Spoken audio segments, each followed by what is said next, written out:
Good morning.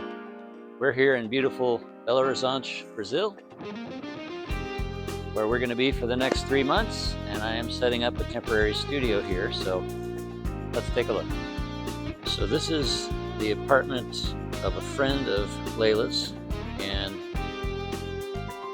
it's got this really cool open air veranda. We're on the top floor of this building. As you can see, amazing view of the city of Belo Horizonte, a city of over 3 million people.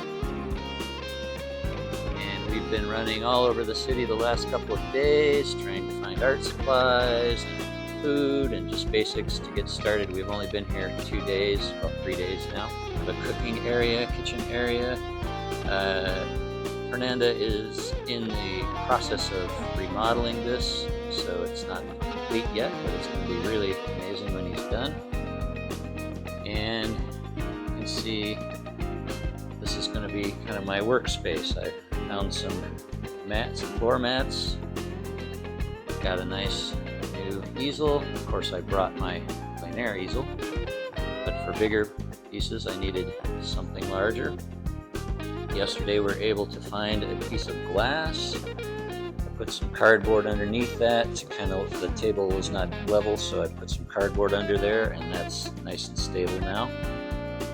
And I managed to find a few paints, some odorless thinner, even found a little bit of liquid.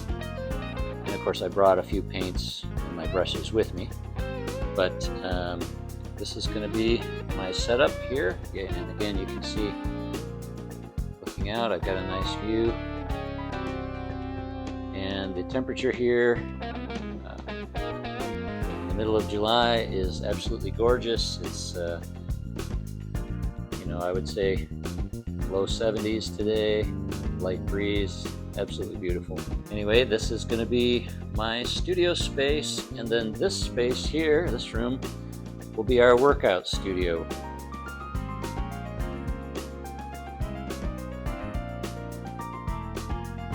And I think this will work just fine for the next 3 months.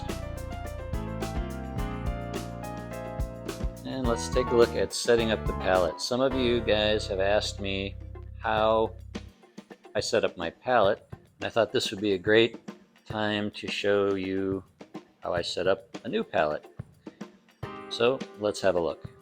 Alright, you can see I've got this piece of glass here. We're working on larger canvases. I actually have a mission I'll be working on while I'm here, so I knew that I needed something a little bigger than my plein air easel. I put my thinner, usually I have a much larger container. This is just my plein air setup. I set up all my palettes the same way. In fact, let's take a quick look at the plein air palette. So I've got my cooling agents, my cooler colors here, and then my warmer colors sort of in descending order. We've got here cerulean blue, ultramarine blue, titanium white, cadmium yellow lemon, yellow ochre, cadmium orange, naphthol red, then we got burnt sienna, permanent red violet, which is my cool red, and my alizarin crimson replacement, and then dioxazine purple. Put out my white, ultramarine. Oh, wow, this one's got a lot of extra oil in it. Should have mixed that a little bit.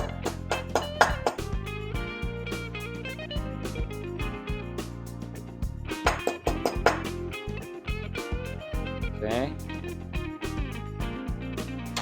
Clean that up. Sometimes you do get a little excess oil in the tube.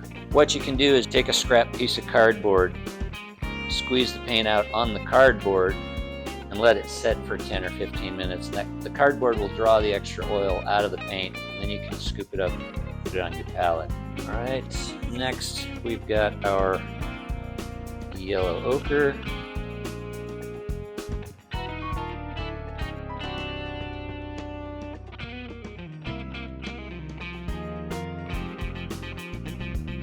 If you're living in the US, you are spoiled for choice when it comes to art materials. In Europe or here in Brazil, you are so much more limited in your choices in terms of paint, brands, and different quality of paint, and also canvases. It's very difficult sometimes to find even just a good linen.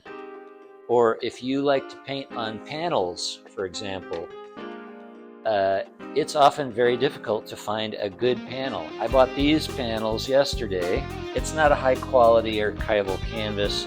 I will be using primarily stretched canvases here because that's the best quality that I can find. And I'll be showing you some new paintings soon. Until next time, cheers. See you in the next video.